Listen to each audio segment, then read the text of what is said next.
일본으로 유학을 오게 된 미국 청년이 있습니다. 그리고 그곳에서 한국 유학생들과 만나게 됩니다. 이 만남이 그의 앞날을 크게 바뀌게 합니다. 과연 이 청년에게 어떤 일이 있었던 걸까요? 이 내용은 미국인 남성의 사연을 재구성한 것입니다. 안녕하세요. 미국 네바다주 출신의 브라이언이라고 합니다.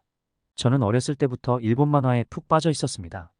화려한 로봇 액션과 신비로운 닌자의 세계까지 너무나 흥미진진했습니다. 이런 작품들이 만들어지는 일본이란 나라는 얼마나 멋질까 상상해 보았습니다. 그리고 만화에 나오는 일본인들의 아기자기한 일상생활과 섬세한 음식들은 일본에 대한 저의 궁금증을 커지게 만들었습니다. 특히 친구들과의 뜨거운 우정 이야기가 절 감동시켰습니다. 넓지만 무미건조한 고향에 대해 실증을 내고 있던 저에게 일본은 꼭 가보고 싶은 꿈의 나라가 되었죠. 일본어는 전혀 몰랐지만 미국에 아직 수입되지 않은 만화를 보기 위해 히라가나를 독학으로 공부하기까지 했습니다. 기초 수준이었지만 일본어를 조금 이해하게 되자 뿌듯함과 함께 일본에 대한 동경이 한층 커지게 되었습니다. 결국 저는 일본으로 유학을 가기로 결정했습니다. 일부러 외국인들이 많이 가는 도쿄가 아닌 지방도시의 학교를 선택했습니다. 그게 제 일본어 공부에 도움이 될 거라고 생각했기 때문입니다. 일본인 친구들을 잔뜩 만들어서 함께 만화 이야기를 하고 즐거운 일본 생활을 만끽할 생각에 무척 두근거렸습니다. 처음 도착한 일본은 깨끗하고 조용했습니다. 하지만 뭔가 상상했던 것과는 달랐어요. 제가 그려왔던 생동감 넘치며 유니크한 나라는 아니었죠. 만화와 현실은 다른 게 당연하니까 할 수 없다고 생각했습니다. 사람들도 매우 친절했습니다. 하지만 일본인 친구들과 만나면 즐겁게 이야기를 나누어도 항상 보이지 않는 벽이 느껴졌습니다. 외국인인 저를 배려해 주었지만 그게 오히려 저를 밀어내는 것처럼 생각돼서 외로움이 커지기도 했습니다. 제가 다녔던 학교에는 저 말고도 외국인이 몇 명 있었는데 그 중에 한국인들도 있었습니다. 어느 날 학교에서 그룹 과제를 내주었는데 제가 속한 그룹에 한국인 여자분이 있었습니다. 이름은 수영이라고 했습니다. 얼굴이 동그랗고 웃으면 눈이 사라질 정도로 작았지만 그게 참 귀여웠습니다. 그녀는 저보다 일본어가 유창했고 영어도 약간 말할 수 있었습니다. 수영은 아직 일본어가 유창하지 못했던 저를 위해 과제 내용을 영어로 설명해 주기도 하고 일본어도 알려주며 도움을 주었습니다. 일본에 와서 한국 사람에게 일본어를 배우다니 부끄러운 생각도 들었지만 그녀의 친절이 너무 고마웠습니다. 그녀는 귀여운 분위기와는 다르게 시원시원한 성격이었습니다. 금세 저를 오래 알던 사이처럼 편하게 대해주었습니다. 일본인 친구와 식사를 하거나 놀러 가게 되면 저도 불러주었습니다. 덕분에 제 일본어 실력도 많이 향상되었죠. 한국인 친구들과의 파티에도 초대해 주었는데 저는 그게 너무 즐거웠습니다. 그들은 제가 이방인이라는 걸 잊어버릴 정도로 격없이 대해 주었습니다. 만나자마자 제게 이연이라는 한국 별명도 붙여주었습니다. 파티에 자주 등장하는 한국 음식도 최고였습니다. 삼겹살이라는 구운 돼지고기와 밥을 채소에 싸서 먹는 요리가 진짜 맛있었습니다. 매운 김치도 함께 구워 먹으니 그리 맵지 않고 고소하게 입맛을 돋구었습니다. 파티가 아니어도 저는 종종 한국 친구들의 집에서 게임을 하거나 매운 라면을 끓여 먹으며 즐거운 시간을 보냈습니다. 함께 감동적인 일본 만화를 보며 눈물을 흘리기도 했죠. 저의 외롭던 일본 생활이 매일매일 즐거운 일들로 가득 채워졌습니다. 일본인 친구들과 해보고 싶던 일들을 한국인들과 하고 있는 제 모습이 참 신기했습니다. 저는 그렇게 학교를 졸업하고 도쿄의 IT 기업에 취업하게 되었습니다. 작은 규모의 회사지만 신입인 저에게도 나름 중요한 업무를 맡겨주었습니다. 저는 성장과 보람을 느끼며 회사 생활을 할 수 있었습니다. 수영이와 몇몇 친구들은 한국으로 돌아가게 되어 아쉬운 작별을 했습니다. 일에 어느 정도 익숙해지자 또 외로움이 찾아왔습니다. 그 외로움을 채워준 것은 다름 아닌 회사의 한국인 동료들이었습니다. IT 기술이 발달한 한국에서는 가까운 일본으로 취업하는 경우도 많다고 합니다. 우리 회사는 그리 큰 회사도 아니었는데 한국인 사원이 3명이나 있었습니다. 우리는 업무에 대한 정보를 주고받거나 공부도 함께하며 친해졌습니다. 주말에는 일본의 이곳저곳을 돌아다니며 등산을 했고 금요일 밤에는 코리안타운이 있는 시노오쿠보에서 한국 요리를 먹고 노래방에서 한국 노래와 일본 노래를 열창하며 즐겼습니다. 회사에서도 인정을 받으며 중견사원으로 입지를 다지게 되었을 즈음이었습니다. 함께 유학했던 한국인 친구 중에 한 명이 결혼을 하게 되었다는 소식이 들려왔습니다. 기쁘게도 저를 잊지 않고 한국의 결혼식에 초대해 주었고 한국행 비행기 티켓까지 보내주었습니다. 오랜만에 학교 친구들과 연락을 했습니다. 우리는 결혼식에서 한국의 노래와 댄스로 축하 공연을 하기로 했습니다. 저는 열심히 한국어 가사를 외우고 노래와 춤을 연습했습니다. 한국 친구들을 통해 한국어를 듣는 것에는 익숙해져 있었고 간단한 한국말도 알고 있었지만 막상 노래 한 곡을 외워서 부르려니 여간 힘든 게 아니었습니다. 하지만 한편으로는 일본어를 처음 배웠을 때가 기억나며 두근거리기도 했습니다. 드디어 결혼식 날이 되었습니다. 솔직히 저는 한국이 일본 근처에 있는 작은 나라라는 것밖에 아는 게 없었습니다. 가난한 나라이고 지금도 언제 전쟁이 일어날지 모르는 나라라고 생각하고 있었어요. 그런데 비행기에서 내려서 눈으로 보게 된 인천공항은 이런 제 생각이 터무니없는 착각이었다고 말해 주었습니다.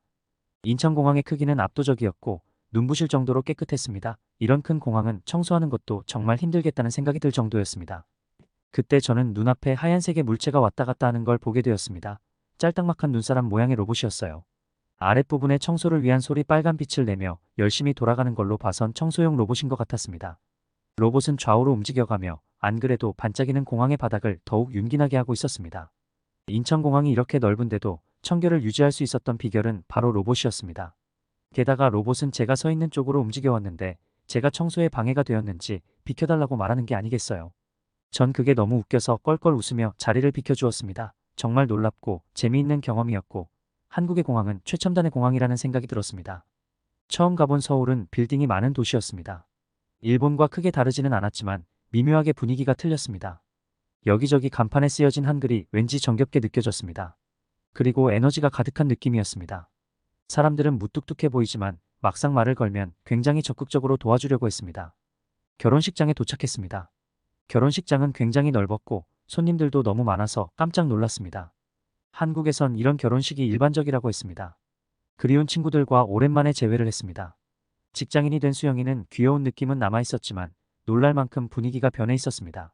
세련된 커리어우먼이 된 그녀의 모습에 저는 긴장했습니다. 하지만 곧 제 등을 팡팡 두드리며 반겨주는 모습에 안심이 되었습니다.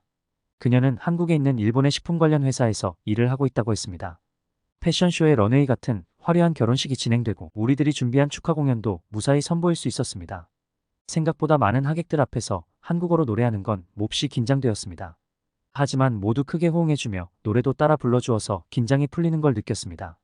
나중에 친구에게 들었지만 한국에는 떼창이라는 공연 문화가 있어서 외국에서 온 아티스트가 놀라고 감동받는 일이 있다고 하더군요. 혼자서 공연하는 것이 아니라 관객이 함께 참여하고 소통한다는 느낌을 아티스트가 아닌 저도 느낄 수 있었습니다. 결혼식 후에는 친구들과 함께 결혼식장 안의 레스토랑에서 뷔페식 요리를 먹었습니다. 한식부터 중식, 일식, 양식까지 종류가 너무나 많아서 무엇부터 먹어야 할지 망설여졌습니다. 미국과 일본의 결혼식도 가보았지만 이렇게 다양한 음식이 나오는 경우는 처음이었습니다. 양도 많고 맛도 훌륭해서 저는 몇 번이나 그릇 가득 음식을 담아와 먹었습니다. 그런 저를 보고 수영이는 일본에서 굶고 사냐며 놀렸습니다. 하지만 그렇게 말하는 수영이도 꽤나 많은 양을 먹었습니다.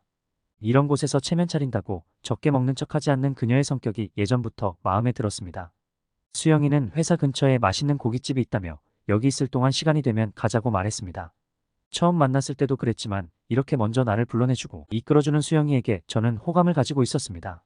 헤어져 있는 동안에도 계속 생각이 났었는데 이렇게 다시 만나게 되자 급작스럽게 그 마음이 더 커지는 걸 느꼈습니다. 일본에 돌아가기 전에 수영이는 서울의 이곳저곳을 구경시켜 주었습니다. 그 중에서 망원시장이라는 곳이 재밌었습니다. 시장의 긴 통로를 따라 걷다 보면 다양한 먹거리를 만나볼 수 있는데 기름에 자글자글 구운 각양각색의 부침개 냄새가 참기 힘들었습니다. 가게 안에서 한국의 전통술인 막걸리와 함께 먹을 수도 있었습니다. 우리는 이곳에서 저녁 식사를 하기로 했습니다. 생선에 계란과 밀가루를 묻혀 구운 생선전이랑 이 가게의 명물이라는 고추튀김도 주문했습니다. 커다란 고추 안에 다진 고기를 넣어서 튀긴 고추튀김은 생각보다 맵지 않았고 아삭한 고추가 고기의 느끼함을 잡아주며 액센트가 되어 좋았습니다. 막걸리는 쌀로 담근 술이라고 하는데 살짝 달달해서 주스처럼 쉽게 마실 수 있었습니다. 홀짝홀짝 계속해서 막걸리를 들이키는 저를 보고 수영이는 쌀로 만든 술을 많이 마시면 다음날 머리가 꽤 아플 수도 있다고 말해주었습니다. 그러면서 헤어지기 전에 약국에서 숙취해소제를 사서 건네주었습니다. 실제로 저는 다음날 머리가 깨질 듯이 아파서 고생을 했습니다. 수영이가 사다 준 약이 없었으면 더 힘들었을 게 분명했죠. 수영이에 대한 고마움과 함께 이대로 일본으로 돌아가면 이제 만날 수 없게 된다는 생각에 우울한 기분이 들었습니다. 고민을 하던 저는 수영이에게 만날 수 있냐고 연락했습니다. 회사에 출근하는 수영이와 점심시간에 회사 근처에서 보기로 했습니다. 캐주얼한 정장 차림의 수영이가 손을 흔들며 다가왔습니다. 환하게 웃어서 작은 눈이 더 작아진 수영이를 보며 저는 다시 한번 마음을 확고히 할 수 있었습니다. 저는 그녀에게 제 마음을 고백했습니다. 그녀는 놀란 듯 했지만 얼굴을 붉히며 고개를 끄덕여 주었습니다. 저는 일본으로 돌아왔고 이후로는 제가 한국에 가거나 수영이가 일본에 오며 연인 관계를 지속하고 있습니다. 수영이와 사귀면서 한층 한국에 대한 관심이 커진 저는 내년에 연세어학당에 유학을 갈 예정입니다. 저희는 결혼을 약속했고 저는 당당히 한국말로 수영이의 부모님께 인사하러 가는 걸 목표로 한국어를 공부 중입니다. 저의 이야기는 여기까지입니다. 여러분, 브라이언 씨의 이야기 어떠셨나요? 외국에서 산다는 건 큰 결심이 필요한 일이지만 상상했던 것과 다른 경우도 매우 많고 적응하기도 쉽지 않다고 합니다. 그래서 결국엔 고국으로 돌아가는 케이스가 많다고 해요. 그런 순간에 만난 한국인들과의 소중한 인연이 국경을 넘어 좋은 결실을 맺게 되었다는 훈훈한 사연이었습니다. 매일매일을 감동적인 이야기로 채우고 싶은 감동 다이어리였습니다. 시청해주셔서 감사합니다.